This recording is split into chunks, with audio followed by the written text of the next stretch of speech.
Okay, welcome to another episode of Syntax. So today I'm going to talk about, I wanted to talk about JavaScript, Ruby, and Python and how these languages are very similar, and just to get anybody who's interested in trying to figure out which language to start off with, my goal here is to kind of show you how they interact and how they look like, and so you can decide, which one you want to start with. If you're going to get into server backend work and dealing with data, then of course Python or Ruby is something you're going to want to reach for in the beginning, and maybe later into Go or Elixir. And if you want front end, of course you got to go with JavaScript. So in our last episode I showed the basic data types. I forgot Boolean, but there's of course Booleans of true and false, numbers, strings, and all these languages share basic structure of how they are made and how they can interact with each other, and how you can manipulate this data. And of course you have the JavaScript object, which if I'm not going to mess this up, I think we can just say like this, and you have a keys and value pair is the basic idea here. Now so let's look at Ruby, right? So in Ruby we do IRB to get into the shell. Again, the numbers are the same, strings are the same, some of the same methods are the same. Now it might be a little bit strange, but you're actually calling, I believe, or you're sending this string object a message, and that's another way of writing it. That's a little bit too much to know if you're starting off, but just some things to note there. Even though they may look the same on the surface, that maybe the way they're interacting in the back is slightly different. And of course in Ruby we have objects as well, and you can you can write it like so. In Ruby you get symbols, which you don't have in JavaScript. This is a bayou from the bayou. So you can write it like so, or you can write it with a symbol of A also pointing to that, and those are the same. Now in Python, if we start looking at that, is this going to get crowded over here? Might get a little bit crowded. Again, numbers are the same, strings are the same, strings are the same. I don't think we can remove that S, that would be cool. And objects are similar, right? You have a name, and my name is Doug. Whoops, and there's our object. Of course, they're called dictionaries in Python, but they're still, the underlying idea is the same: keys and values. Now in JavaScript, object is a little bit bigger than just a key value pair. There's a lot more going on. So if you want to look at how you might write these things, let's go back to JavaScript, which this is from an earlier video. We wrote these two functions out. Now if I were to construct a sort of a class around this JavaScript that I want, this is your sort of initialization function. It's not doing anything much. It's just whatever args we pass in, we're assigning to this arg here, this key.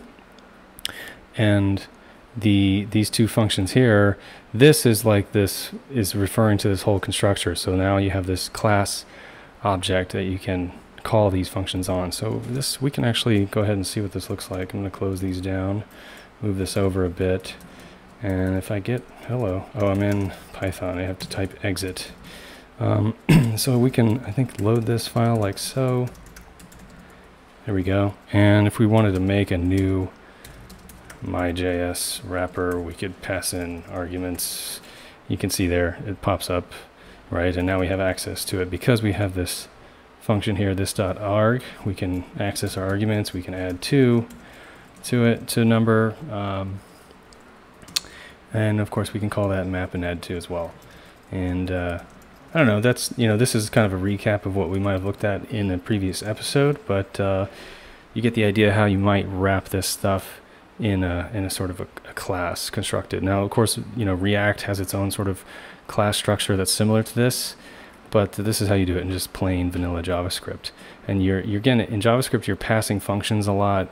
A lot of their inner library functions require functions as an argument. So this one is actually, map requires a function to do something with, so each argument is being passed to this other function here.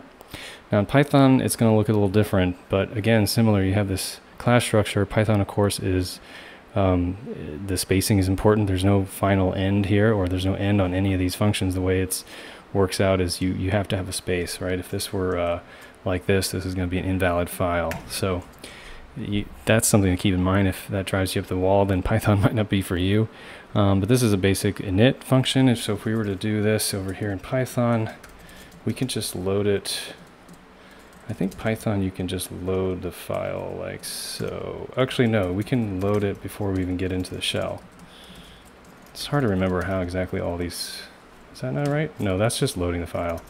We come in here, and I think we can do, oh no, Python's a bit weird. I had to actually look this up because I don't use Python a lot. So here we have my Python file that we've made, and we can send it some arguments.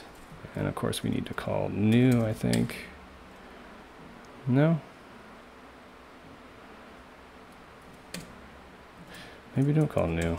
We just pass in args like that, and then, oh, it's set. Yeah, I did it right the first time. So there's our object. We just pass it in like so.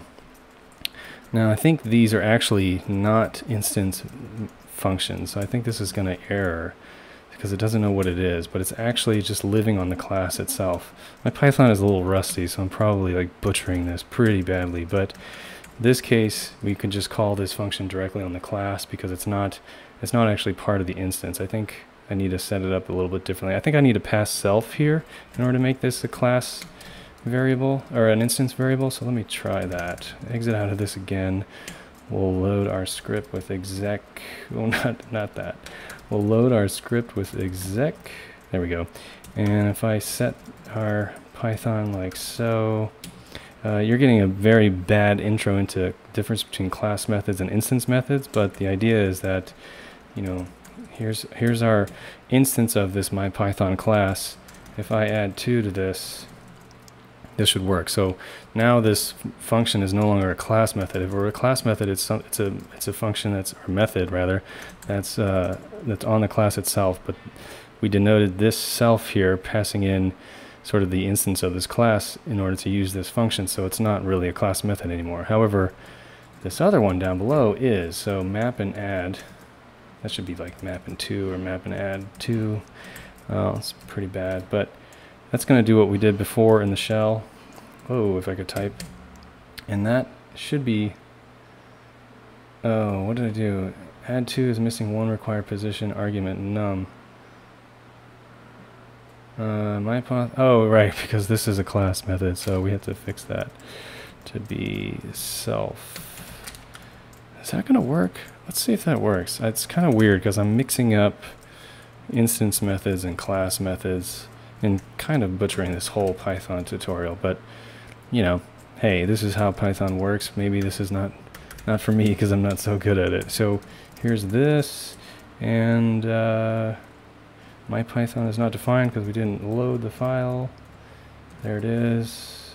Load that file.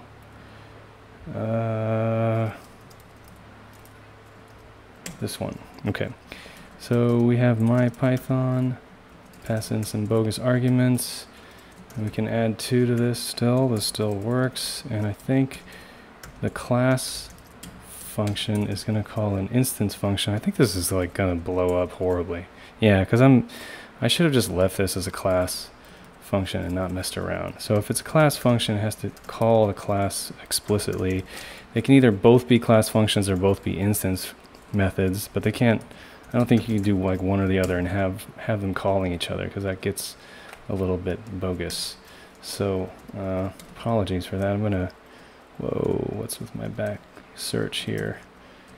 Exec Python, there we go. And now we can load it in. And anyways, you're seeing how this stuff kind of works. So I don't actually have to initialize this class since I'm just calling a class method. And I can just pass in an array like that, and it's going to do our list comprehension. So it's just calling this add 2 for each item in our list. So again, you know, Python has its spacing, which is important. It has to be spaced a certain way for it to work. You know, you can't have these over here. And you know, it's a little bit different in how it deals with instance methods versus class. I think these are all class functions. I didn't actually, or no, these are all instance functions because they're calling the instance off of this. And Ruby here, very similar. You have to have this adder accessible or adder accessor in order to access this arg. But again, you know, you don't need parentheses if you don't want them. And for our list mapping, we can just pass in a block rather than a function, or rather than doing list comprehension.